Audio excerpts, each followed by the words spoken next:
سنیوں تمہیں ہو کیا گیا ہے؟ تم شب برات میں بھی بخشش کی مغفرت کی دعا نہیں مانگتے۔ عطر خوشبو لگا کر کے، نئے کپڑے پہن کر کے پوری رات دنیا بھر میں بھاگتے پھرتے ہو۔ اس رب کے حضور آ کے اپنی بخشش کیوں نہیں طلب کرتے؟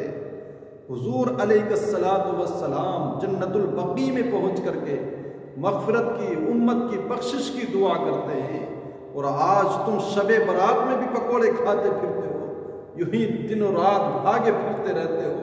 اس خاص رات میں تو رب کے حضور آ جا، گڑ گڑا کے اس کی بارگاہ میں دعا کر لے۔ آج انسان کہتا ہے کہ ہم رب سے دعا تو کرتے ہیں لیکن وہ سنتا ہی نہیں، ہماری دعا قبول ہی نہیں ہوتی۔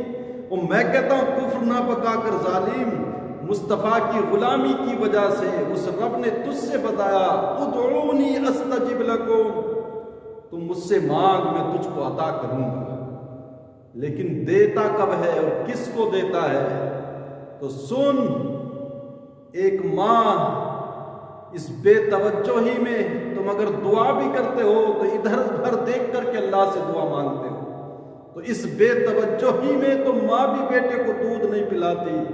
جب تک وہ کھیلتا ہوتا ہے ماں سوچتی ہے یہ کام کر لوں، بچہ کبھی کھیل رہا ہے جھاڑو دے دوں، ابھی کھیل رہا ہے برتن دھو لوں، ابھی بچہ کھیل رہا ہے شوہر کے لیے کھانا بنا دوں، ابھی بچہ کھیل رہا ہے کہ ساس کے میں پاؤں دبا لوں۔ تو اس بے توجہی میں تو ماں نے بھی بچے کو دودھ نہیں پلایا، اور تم ادھر آدر دیکھ کر افراتفری میں دعا کرتے ہو۔ وہ رب کہتا ہے ادعونی استجب لکم، تم مجھ سے مانگ میں تجھے عطا کروں گا۔ لیکن جب تک بچہ کھیلتا رہتا ہے، ماں اپنے کام و کاج میں لگی رہتی ہے، بچے کی طرف متوجہ نہیں دیتی۔ لیکن جب بچے نے رونا گڑ گڑانا شروع کیا تو پھر ماں نے چولہے پہ جلتی ہوئی روٹی کو بھی چھوڑا اور آ کر کے کہتی ہائے میرا لال، ہائے میرا لختے جگر، ہائے میرا چین۔ تو بتاؤ ماں نے چولہے کو کب چھوڑا؟ جب بچے نے رونا گڑ گڑانا شروع کیا تو ماں جلتا ہوا چولہا چھوڑ کر آتی ہے، اپنے بچے کو سینے سے لگاتی ہے۔ تو ماں نے جب بچہ رویا تو سینے سے لگایا۔ اگر تو رب کے حضور رو کر گڑ گڑا کر کے دعا کرے گا تو اس کی رحمتیں بھی تجھے سینے سے لگائیں گی۔ تم کہتے ہو ہم مانگتے ہیں، ملتا نہیں ہے، ہم افراتفری میں مانگتے ہیں۔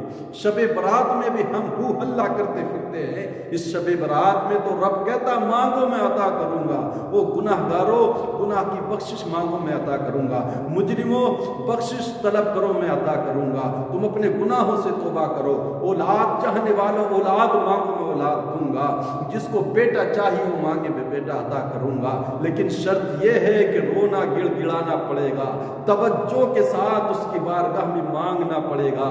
اس کا فرمان ہے میں دوں گا، اور میرے رب کا وعدہ ان اللہ لا یخلف المیعاد، اس کا کوئی وعدہ جھوٹا نہیں ہے۔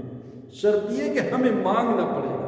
لوگ کہتے ہیں صاحب ہم مانگتے بہت ہیں رب دیتا نہیں، اور تو نے جو مانگنے کا طریقہ تھا اس طرح سے تو نے مانگا ہی نہیں ہے، ورنہ وہ رب اور عطا نہ کرے اس کی رحمتیں تو کہتی ہے ہم تو مائل با کرم ہیں، کوئی سائل ہی نہیں، راہ دکھلائیں کسے کوئی رہنم منزل ہی نہیں۔ رب کے حضور رو گڑ گڑا، منا اس کو، راضی کر اس کو۔ اگر تو کینسر کا مریض ہے تو رب سے شفا مانگ، تیری بیٹی کے لیے رشتے نہیں آتے تو رب سے رشتوں کا مطالبہ کر، تیرے گھر میں پریشانیاں ہیں رب کے حضور پیشانی جھکا دے اور رب تجھ کو عطا کرنے والا ہے۔ لیکن انسان مانگتا کیا ہے؟ جو نہیں مانگنا، جو اس کے کام نہیں آنے والا، وہ سب کچھ مانگتا ہے۔ کبھی غور کرا تو نے اپنے اوپر؟ انسان جب تو دنیا میں آیا تھا کوئی چیز ساتھ لانے کی اجازت نہیں تھی، اور جب دنیا سے جائے گا تب بھی کوئی چیز ساتھ لینا جانے کی اجازت نہیں ہوگی۔ مگر افسوس اس زندگی اور موت کے درمیان یہ بنی نوع انسان ہمیشہ اسی چیز کی تلاش میں رہا جو حاصل ہونے والی۔ شب برات میں تو وہ سب کو دیتا ہے، کہتا مانگو مجھ سے۔ شب برات میں تو پہلے آسمان پر تجلی فرماتا ہے اور پھر حکم ہوتا ہے جو بھی اس کی شان ہے کہ مجھ سے بخشش مانگو، روزی مانگو، رزق مانگو، اولاد مانگو، جو مانگو ملے گا۔ لیکن اس شب برات میں بھی کچھ بدبخت بد نصیب ہیں جو محروم رہتے ہیں۔ کہا شرابی کو نہیں دیتا، اس سے بہت ناراض ہوتا ہے۔ شرابی جب تک توبہ نہ کرے اس کی کوئی دعا قبول نہیں ہوتی ہے۔ تو تو شرابیوں رب کے حضور آؤ، شراب پینے سے رو رو کے گڑ گڑا کے توبہ کرو، ماں کا نافرمان اس کی بھی کوئی دعا قبول نہیں ہوتی ہے۔ اور ایک دلوں میں بغض، کینہ، حسد جو رکھے ہوئے ہیں، جب تک اس دل کو صاف کر کے توبہ کر کے رب کے حضور نہیں آتا تب تک اس کی کوئی توبہ قبول نہیں ہوتی۔ تم کہتے ہو کہ رب نہیں دیتا، وہ رب تو مردہ کو زندہ کرنے والا ہے، مردہ دلوں کو زندگی بخشتا ہے، لیکن شرط یہ ہے کہ جس طرح مانگنے کا حق ہے اس طرح اس سے مانگا جائے۔ ولایت کی دنیا میں ایک نام ہے جو بہت بڑے پائے کے بزرگ اور ولی، اور ایسے ولی ہیں جو دوسروں کو بھی اصلاح کر کے ولی بنانے والے ہیں۔ حضرت مالک بن دینار رحمت اللہ تعالی علیہ، آپ فرماتے ہیں میں پولیس میں تھا، بادشاہ کا پولیس تھا، اس کا باڈی گارڈ تھا، اور کہتے ہیں کہ میں بہت شرابی تھا، شراب کے نشے میں چور رہتا تھا اور گانے بھی گایا کرتا تھا۔ کہتے ہیں میرے پاس میں شراب پینے والے اور گانے والوں کے لیے حضور نے فرمایا کہ ان دونوں کو قبر کے اندر چہرہ بھی قبلے کی طرف سے پھیر دیا جاتا ہے، اور ان کی صورتیں، ان کی شکلیں بندر یا تو خنزیر کی طرح کر دی جاتی ہیں۔ تو شرابی ہوش میں آ جا رب کے بارگاہ میں حضور توبہ کر لے۔ تو کہا میں بہت بڑا شرابی تھا، میرے پاس ایک چھوٹی سی بچی تھی، میں جب شراب پیتا تھا تو وہ میرے برتن کو اڑیل دیتی تھی، شراب کو میرے ہاتھ سے گرا دیتی تھی، پتہ نہیں کیا چیز تھی اس بچی کے اندر۔ کہتے ہیں جب تک کہ وہ 2 سال کی ہوئی تو وہ انتقال کر گئی۔ اب حضرت مالک بن دینار کہتے ہیں کہ میں اور زیادہ شراب پینے لگا بچی کے غم میں۔ تو یاد رکھنا، شراب پینے، نشہ کرنے میں کسی غم کا کوئی علاج نہیں ہے۔ غم کا علاج رب کی یاد کرنے میں ہے، اس کا ذکر کرنے میں۔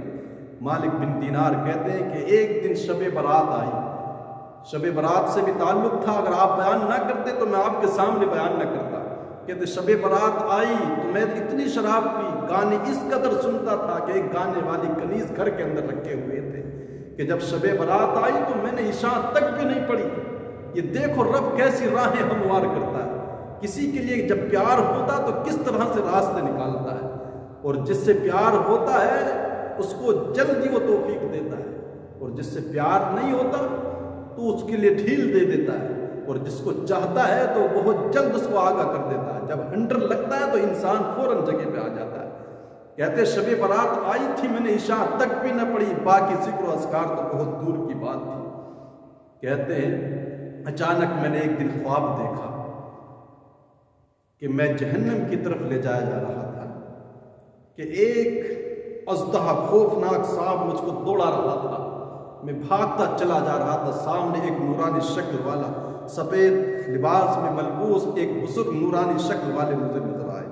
تو میں نے بھاگ کر کے ان سے کہا مجھے بچائیں ورنہ یہ سانپ اژدہا مجھے ڈس جائے گا۔ تو بزرگ نے کہا میں کمزور ہوں، میں اس سے تیری حفاظت نہیں کر سکتا، آگے چلا جا، ہو سکتا مومنوں کی کچھ امانتیں ہوں اور وہ تیرے کام آ جائیں۔ کہتے میں پھر پریشان تھا، آگے بڑھتا رہا تو میں نے دیکھا ایک بہت ہی عالیشان سفید محل موجود تھا، اور جہاں پر بہت سارے نگہبان باڈی گارڈ تھے۔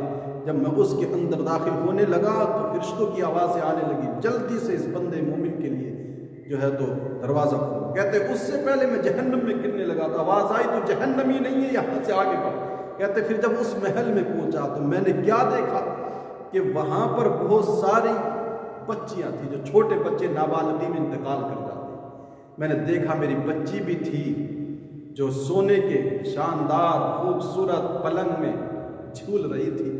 اس نے میری طرف دیکھا تو مسکرائی اور دوڑ کے میرے پاس آئی، میری گود میں آ گئی اور مجھ سے کہنے لگی بابا تم نے ابھی اپنے گناہوں سے توبہ نہیں کی، تم نے شراب نوشی کو نہیں چھوڑا، ابھی بھی شراب پیتے ہو، تم اللہ کی طرف پلٹ نہیں آتے۔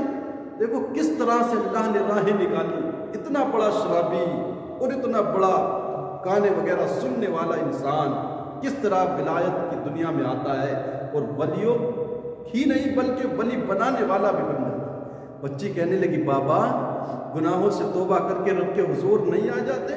اس بچی نے کہا بابا وہ جو سانپ وہ اژدہا تمہیں ڈسنے کے لیے بھاگ رہا تھا، تمہیں دوڑا رہا تھا، وہ تمہارے برے عمل ہیں، اور جو بزرگ تھے نورانی شکل والے وہ تمہارے اچھے عمل ہیں جو برے عملوں کے مقابلے میں کمزور تھے۔ بابا اب واپس آ جاؤ رب کے حضور۔ حضرت مالک بن دینار کہتے ہیں آنکھ کھلی تو بڑا پریشان تھا، اور رب کے حضور آیا، رویا، گڑ گڑایا، گناہوں سے توبہ کی تو رب نے ایسا نوازا۔ تم کہتے ہو کہ ہم ولی کیسے بن سکتے ہیں؟ تو یار ولی کوئی بھی بن سکتا ہے، رب جس کو پسند فرما لے، توبہ کر کے آدھا ان اللہ یحب التوابین، بے شک اللہ توبہ کرنے والوں کو دوست بناتا، انہیں پسند کرتا ہے۔ تو جب اتنے بڑے شرابی ہونے کے باوجود اس کے حضور آ کے روئیں تو پھر دنیا ولایت میں نام چمکتا ہے، اور ولیوں اور دوسروں کو بھی ولی بنانے لگتے ہیں۔ تو ہم اس کے حضور آئیں تو صحیح، کم از کم جس طرح مانگنے کا حق ہے، ہم نے شب برات وغیرہ جیسی راتوں کو بھی ایک فیشن کا روپ دے دیا ہے۔ خالص جاگ لینا ہی کافی سمجھتے ہیں، کوئی جا کر کے ہوٹلوں کی زینت بنتا ہے، کوئی زنا کے اڈوں کو آباد کرتا ہے۔ یہ رات ہمیں اس لیے نہیں عطا کی گئی تھی جہاں رویا جاتا ہے رب کے حضور۔ توبہ کے آنسو دنیا کے سب سے قیمتی آنسو ہوتے ہیں، اس لیے کہ یہ آنکھوں سے نہیں دل کی گہرائیوں سے نکلتے ہیں، اور توبہ کے آنسو جب دل کی گہرائیوں سے نکلتے ہیں، انسان روتے ہوئے دل، بہتے ہوئے آنسو، لرزتی ہوئی آواز کے ساتھ جب رب کے حضور آتا ہے تو پھر رب کی رحمت کو جوش آتا ہے، اور رب اپنے فرشتوں سے کہتا ہے فرشتوں میرے بندے کو معاف کرو، دیکھو یہ میری طرف پلٹ آیا ہے۔ تو یہ توبہ کے آنسو دل ہی کو صاف نہیں کرتے بلکہ بندے کو رب کے اور زیادہ قریب کرتے ہیں۔